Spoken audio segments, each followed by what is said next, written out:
Hello বন্ধুরা, welcome to my channel ঈশার রান্নাঘর। আজকে আমার রেসিপি সেমাই। আজকে আমি সেমাইটা খুব সিম্পলভাবেই রান্না করছি, তো চলো দেখে নেওয়া যাক রেসিপিটা। এখানে দেখো আমি 1 প্যাকেট সেমাই নিয়ে নিয়েছি। এগুলোকে আমি একটু গুঁড়ো গুঁড়ো করে ভেঙে নিচ্ছি। তারপর দেখো এখানে রয়েছে ড্রাই ফ্রুটস, এখানে রয়েছে কিশমিশ, কাজু আর রয়েছে পেস্তা বাদাম। আর দেখো এখানে আমি একটা কড়াই বসিয়ে দিয়েছিলাম, কড়াইটা একটু গরম হয়ে গেছে। এর মধ্যে আমি 1 চামচ মতো ঘি দিয়ে দিয়েছি আর সেমাইটা এবার একটু আমি হালকা করে ভেজে নিচ্ছি। যদিও ওই সেমাইটা ভাজাই থাকে, তবু আমি একটু ঘি দিয়ে হালকা করে ভেজে নিচ্ছি, তাহলে কিন্তু ফ্লেভারটা ভালো আসবে।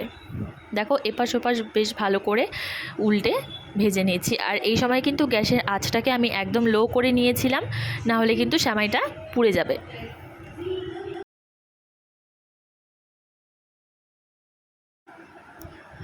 দেখো সেমাইটা কিন্তু আমার ভালো করে ভাজা হয়ে গেছে, এটাকে আমি তুলে নিচ্ছি। তারপর আমি 1 প্যাকেট এখানে দুধ দিয়ে দিয়েছি, এখানে আমি নিয়ে নিয়েছি আমুলের দুধ।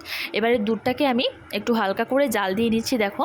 তারপর এর মধ্যে আমি দিয়ে দিচ্ছি ড্রাই ফ্রুটসগুলো। এবার ড্রাই ফ্রুটসগুলো দিয়েও আমি এটাকে কিছুক্ষণ জাল করে নেব। আর এখানে আমি দিচ্ছি 2 চামচ চিনি। আমি মিষ্টিটা বেশি দিচ্ছি না, কারণ আমাদের বাড়িতে সবাই মিষ্টি খেতে অত বেশি পছন্দ করে না। তোমরা তোমাদের পরিমাপ করে মিষ্টিটা দেবে।